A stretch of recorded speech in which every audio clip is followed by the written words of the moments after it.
CCS ACP ఉమామహేశ్వరరావును 3 రోజుల పాటు విచారించనుంది ACB. ఇవాళ మధ్యాహ్నం 12 గంటలకు కస్టడీకి తీసుకోనుంది. ఈ నెల 21న ఆదాయానికి మించి ఆస్తులున్నాయనే ఆరోపణలతో ఆయనను అరెస్ట్ చేసింది. ఉమామహేశ్వరరావు ఇంట్లో దొరికిన ల్యాండ్ డాక్యుమెంట్స్, గ్యాడ్జెట్స్ లో పేర్కొన్న అంశాలపై ఆరా తీయనుంది ఏసీబీ. పలువురు పోలీసులతో కలిసి ఆర్ఎస్ కన్స్ట్రక్షన్ లో పెట్టుబడులు పెట్టారు ఉమామహేశ్వరరావు. బహిరంగ మార్కెట్లో 50 కోట్ల మేర అక్రమాస్తులు కూడబెట్టుకున్నారు ఏసీపీ.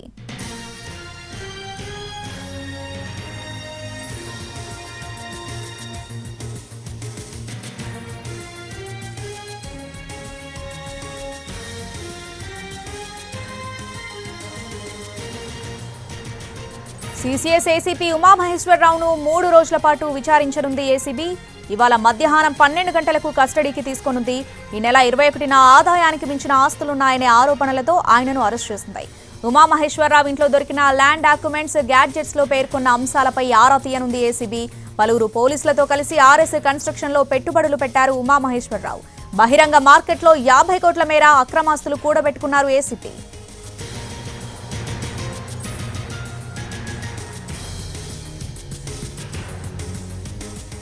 సీసీఎస్ ఏసీపీ ఉమామహేశ్వరరావును 3 రోజుల పాటు విచారించనుంది ఏసీబీ. ఇవాళ మధ్యాహ్నం 12 గంటలకు కస్టడీకి తీసుకోనుంది.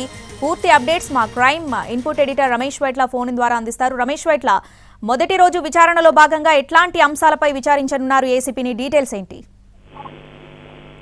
అయితే ఉమామహేశ్వరరావు వ్యవహారం సంబంధించి ఇప్పటికే ఏసీ అధికారులకు 3 రోజులు అనుమతి ఇవ్వడం జరిగింది. అయితే దీనికి సంబంధించి ఉమామహేశ్వరరావుకి చాలా మంది పరిచయాలు ఉన్నాయి. అంతేకాకుండా చాలా మంది మాజీ అధికారులతో కలిసి ఏదైతే కొంతమంది అధికారులతో కలిసి బినామీ పేర్లతో వ్యాపారాలు చేసినట్లుగా ఆస్తిపత్రాలు లభ్యం కావాలి. అయితే ఆ బినామీలు ఎవరు అనే విషయం తెలుసుకునే ప్రయత్నం చేస్తున్నారు. దాదాపు అతని ల్యాప్టాప్ లో పూర్తి స్థాయిలో సమాచారం ఉంది. ఎవరెవరి దగ్గర ఎంత డబ్బులు తీసుకున్నాం, ఎవరితో కలిసి వ్యాపారాలు చేస్తున్నాం, ఎవరు పోలీస్ అధికారులతో వ్యాపారాలు చేస్తున్నాం అనే విషయం తెలుసుకునే ప్రయత్నంలో భాగంగా కస్టడీ కావాలని చెప్పి, అంటే 8 రోజుల పాటు కస్టడీ కావాలని చెప్పి అటు అడగడం జరిగింది. అయితే దీనికి కోర్టు మాత్రం 3 రోజుల పాటు కస్టడీ ఇవ్వడం జరిగింది. ఇప్పటి నుంచి ఉమామహేశ్వరని 3 రోజుల పాటు పోలీసు ఏసీ అధికారులు విచారించబోతున్నారు.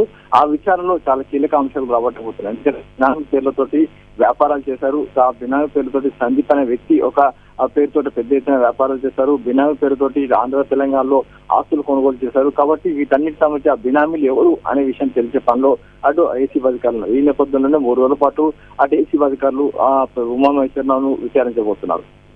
Right Ramesh Vaitla, thanks for the updates.